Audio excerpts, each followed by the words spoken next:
I just finished up this quick little sketch of a Mercury, an old Mercury, and I thought it'd be kind of fun to do something that has some chrome. And I'm just going to do this one section, the back corner, right here. Okay. So here, just roughed out. You know, I'm not worried about lines being perfectly shaped or anything. This is working with color, with values. And let's just see where it takes us. So I'm going to mix up that burgundy color. I'm going to take some quinacridone red with some quinacridone violet. I'm going to add some ultramarine blue to it.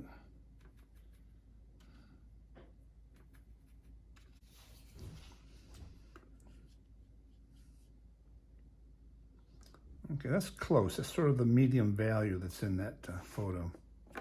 So I need to have a lighter version of that. A little more blue in it. Add more water to get it a little closer to what I'm after. That's pretty good for the first layer. So the strong light hitting that upper corner of that Fender.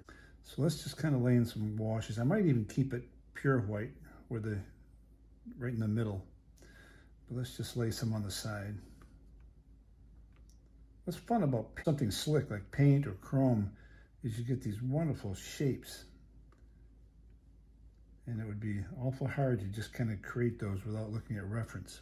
Yeah, now I need to go a little darker with that. But it's all wet right now, so I can drop in some more pigment. This is pretty dark here, so I just added some more ultramarine blue to my quinacridones.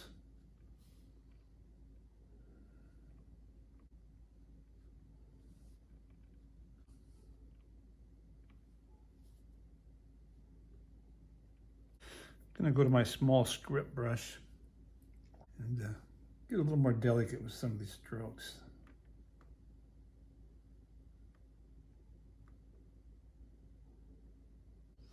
Okay, let's go underneath that light. Add a little more ultramarine blue to my reds.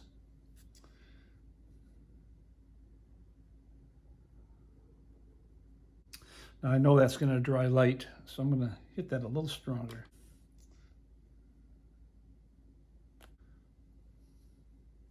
And this could be a little redder, I think. I think it'll look better anyway. I'm going to put the red inside that taillight now.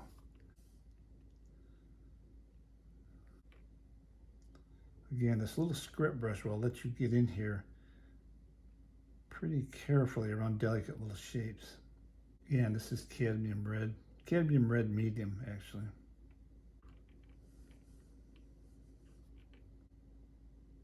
Just adding some more cadmium red medium in here. See how this is lightened right here? I want that stronger, so I'm going to drop some more color in here.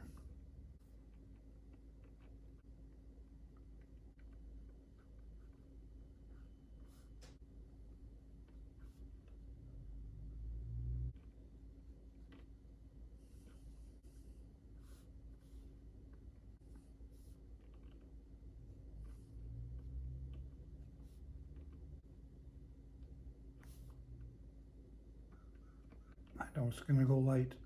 This looks pretty dark right now, and that may be fine, but I'm not sure yet. It's all nice and wet, so I can go back in here and I don't have to worry about hard edges. Okay, let's go back to that tail light. As you can see in the reference, it's split right here. It changes direction. So it does have that center piece right here. Okay, it's a little stark on the top of that Fender. A little bit too white, I think. Let's bring some values up in here. Like that there, and then white on the very top. I just had too much white in there. All right, I'm going to finish that tail light off, but first I'm going to dry that. All right, let's do the chrome now. That's going to be ultramarine blue, some Payne's gray in it, just a little bit, just so it's not too blue. Just put the gray in now, the chrome. Just be careful you don't go over the red much, because you'll pick it up real quick. A little bit bluer up here. It's picking up a little more of the sky color. And I think just because it's on the left side here, I think I'm going to put a little more value right down this area. Yeah, I like that. Okay, I think I'll take some white eventually here and clean up that shape of that chrome around that tail light.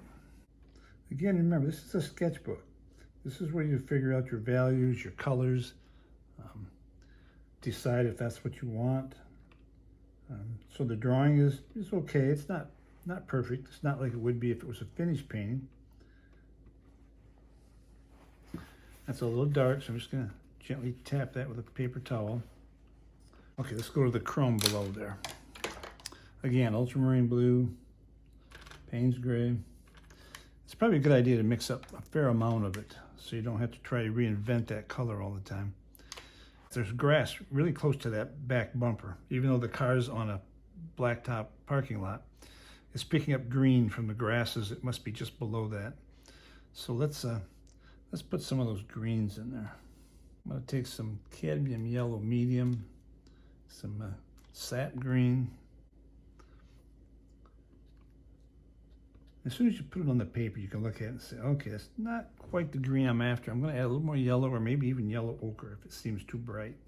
I think I'll try just a touch of yellow ochre.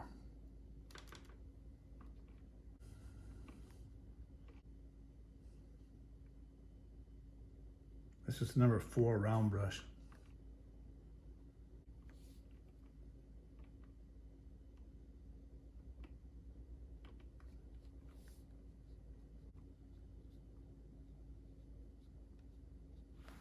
And while that's wet, I'm going to drop some ochre in there near the top and just see what it gives me. Let it explode into those greens.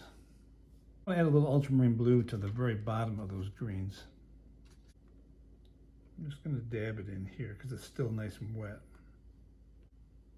Okay, let's try that. All right, I'm going to lay some of the blue grays in there again.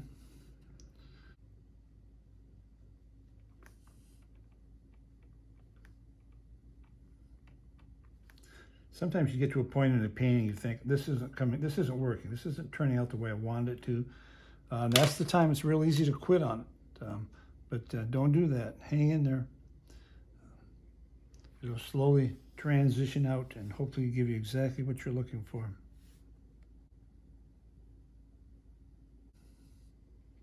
This is ultramarine blue and some horizon blue mixed together.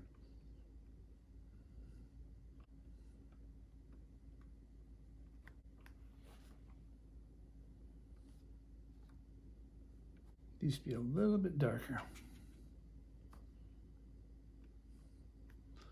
And not quite that blue. Add a little more ultra to it.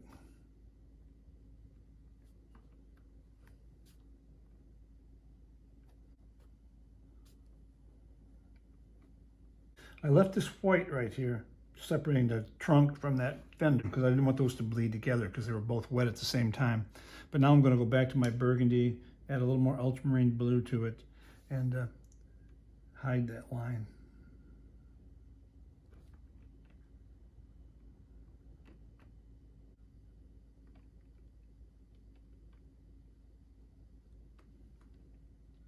Just give a little depth to that small little light by giving a shadow from the chrome that's around it. Okay, that's dry enough now. I can put some of these darks in. This is pretty much Payne's gray by itself. Let's just come in here with my small script brush and just have some fun here. Don't worry about getting things perfect. Just leave a lot of white. You can always fill it in if you feel like you left too much.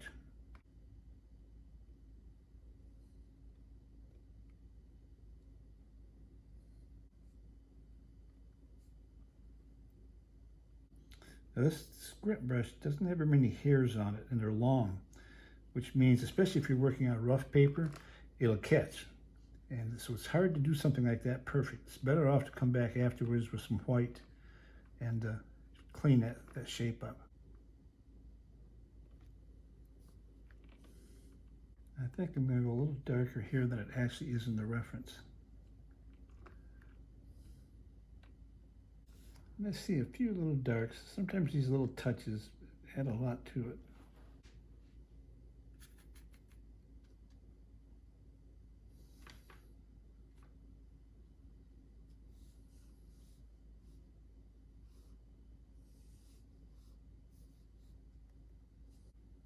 Now the trunk does reflect into the bumper. So let's come in here. I think I'm going to have it come down maybe even farther than it is.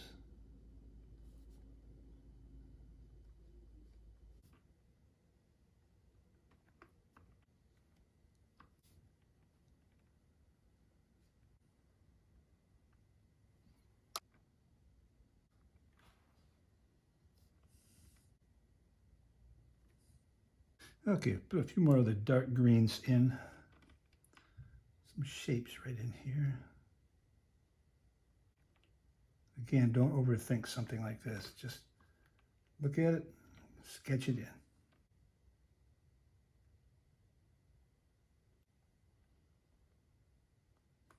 Again, like I've said before, I'm working on the 90-pound watercolor paper, but it's a sketchbook. It's not 100% rag.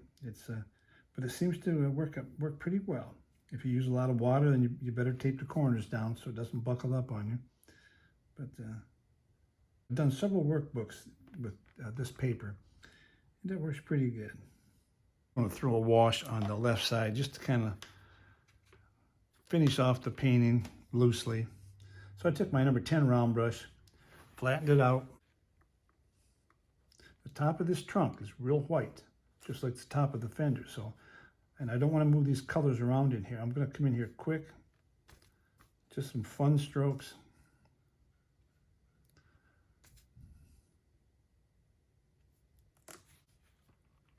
Put a little bit of that color underneath this trim on the back window.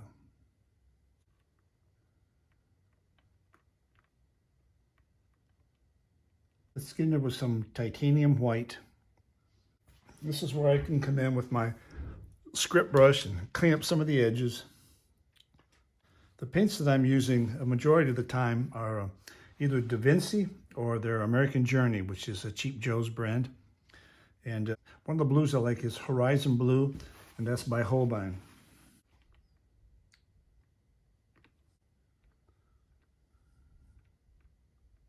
I'm resting my hand on the paper, that way I control that brush. Now this is the hard part right here, is trying to paint around that circle. So it does take a steady hand. And I don't want to move the black, so I don't have a lot of water with this paint. But a lot of times it's fun to come in here with just a white paint. Just put some little touches in, especially here because it's actually in the reference. Kind of brings it to life. Okay, let's play that up a little bit. Be right there.